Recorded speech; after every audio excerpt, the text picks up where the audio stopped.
What is good, everyone? Drizzy MMA here, and today I'm going to be going over my picks for UFC Shanghai. This card is not really that good on paper, honestly. They put a lot of fighters from China to get the hometown fans, so there isn't much name value on this card. But the card still could end up being pretty good. I feel like the last couple of cards weren't too good on paper, but ended up being some pretty good fights. So hopefully this one is just like the other ones. For the first fight in there, we got Ding Meng versus Cam Nelson. I'm going to be going with Ding Main to get the win here by decision. He has a lot more experience. He has like 30 or 40 fights, and he's only like 31 years old, so he fights pretty often. Cam Nelson is a very good striker, though. He does have a lot of power, but I'm going to lean towards Ding Main to get the win here by decision. I think he's going to do just enough to get the judges to get him the win. I can see this a 29-28, pretty close decision, though, but I'm going to go with Ding Main to get the win in his hometown. After that, we got another hometown fighter, Zhang Jingnang versus Julia Palestri. I'm going to go with Julia Palestri to get the win here, though. Jiang Jingnang is getting a little bit older. I think she is 38 years old. She was a champion in ONE FC. I think she defended the belt like 4 or 5 times as well. She did look pretty good in ONE FC, but in her last fight, she did not look that good against Angela Hill. She got beat pretty badly. So I'm going to go with Julia Palestri. Even though in the UFC as well, she hasn't been looking the best, I do think she's a little bit better. So I got her getting the win by decision. After that, we got Lawrence Louis versus Hector Santiago. I'm going to go with Lawrence Louis to get the win here by submission. He does have very good grappling, and that is the weakness of Hector Santiago. He has been submitted. He does get taken down pretty often, so I think Lawrence Louis is going to go out there, get a takedown, get on his back, and get a submission, probably within the first round or two. Then we got Xiao Long taking on Francesco Nuzzi. Both these guys are pretty entertaining fighters. Xiao Long, his last fight of Cody Garbrandt, definitely didn't end up the way he wanted to be. I think he fouled Cody Garbrandt like 2 or 3 times. I think he got like 2 points taken away from him in that fight. In a fight that he was winning, which he could have won if he didn't foul him. Francisco Nuzzi also kind of, he's 50-50 in the UFC. I think this fight's going to be very good. I think this fight's going to be a war. It could go either way, but I'm leaning towards Yao Long to get the win here by knockout. He does have very good power, very good striking. He was out striking Cody Garbrandt, which I guess nowadays a lot of people do that because he isn't really as good as he once was, in his prime, like his fight against Dominic Cruz. But I'm going to go with Yao Long to get the win here by decision. Still, out striking Cody Garbrandt shows how good of a striker you are. Another fight that should be very good, Jack Jenkins versus Sean Woodson. Sean Woodson finally coming back. I think he's been out for over a year. It was the fight against Dan Ige, which was a very weird stoppage. I felt like that fight could have continued. Sean Woodson was winning that fight. I think Dan Ige landed like a right hand and kind of rocked Sean Woodson. Landed a couple shots, which Sean Woodson was still standing. So it was a weird finish. But I think Sean Woodson's going to come back even better. He has a very long reach advantage. I think like 10 inches.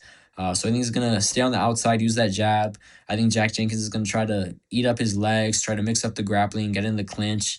But I think Sean Woodson's just way too big for featherweight. That's the reason why he's been so successful. He used to fight heavyweight in boxing, and now he's fighting at 145 in the UFC. So very, very big size advantage every single time he steps in the cage. Then we got Ray Saisora versus Kevin Borjas. I'm going to go with Ray Saisora to get the win here by submission. He's a very good grappler. I think he trains with Shinsuke Nakamura, he was a WWE wrestler. I think he still is. He's usually in the corner of Ray Saisora. His only loss in the UFC is to Joshua Van, which obviously is not a bad loss. He's now the current flyweight champion. We'll see what happens against him versus Pantoja in, I think it's September. But yeah, I got Ray Saisora getting the win here by submission. Kevin Borjas isn't really the best fighter. I think he's barely in the rankings. So getting a win here is going to put him in the rankings. Should be a pretty good fight, though. Both these guys are pretty exciting. Then we got Namsare Bayar versus Andre Lima. I'm going to go with Andre Lima to get the win here by decision. He did lose the last fight, but it was mainly just because he wasn't doing enough. He was very low output, wasn't throwing enough strikes. He is a very good striker. He just doesn't do enough. So I think he's going to learn from those mistakes and go out here and throw a lot more, be a lot more active, and get a decision win just by outstriking Namsare Badabar. Definitely did not say that right, but it is what it is. After that, we got Bilal Hassan versus Nilson Rojas. Bilal Hassan coming off of a very good knockout win on Daniel White Contender Series like 2 weeks ago, I think it was. This guy's a very good striker, has a very big fan base, very entertaining outside of the octagon. I think this guy could definitely become a flyweight champion one day. I know this is barely his first fight in the UFC, so it might be early to say that, but he has what it takes for sure. So I'm going to go with Bilal Hassan, first round knockout against Nilson Rojas. Yeah, not much to say about that fight. After that, I got Louis C versus Levi Rodriguez Jr. I'm gonna go with Louis C to get the win here by knockout. Very, very big. I think he has a 4 or 5 inch height advantage. I think he does have a pretty big reach advantage as well. Just has a lot of power, much bigger fighter. That's going to come into play. I think it's going to be an early knockout as well, probably in the first round or two. Then we got in the flyweight division, Alex Perez versus Samadariaji. I did not say that right at all. I'm gonna go with Samadariaji to get the win here by decision. I think he's a better striker. Alex Perez's striking has been looking better though. He did knock out Charles Johnson earlier this year at UFC 324. He looked a lot cleaner on the feet, but I think he's gonna get outstriked. I think this is definitely gonna be a decision win for Samadariaji. Then we got Aorui Keeling versus Kyle Sakura. I'm gonna go with Kyle Sakura.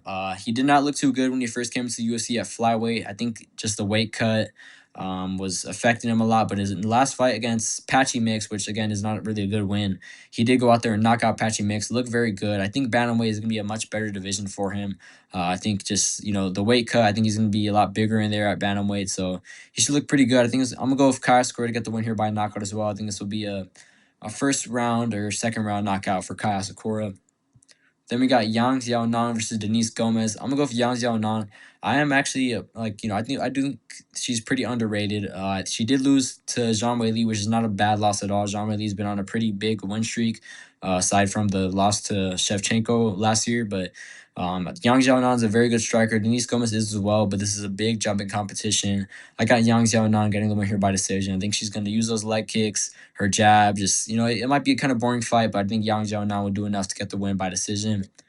And then after that, we got the main event, Umar Nurmagomedov versus Song Yadong. I'm going to go with Umar Nurmagomedov to get the win here by decision. He's been looking better and better every single fight, just improving everywhere. His wrestling's been looking a lot better. If you look at his fight against Mario Batista, they had a lot of very, good scrambles in that fight that Umar was ending up on top.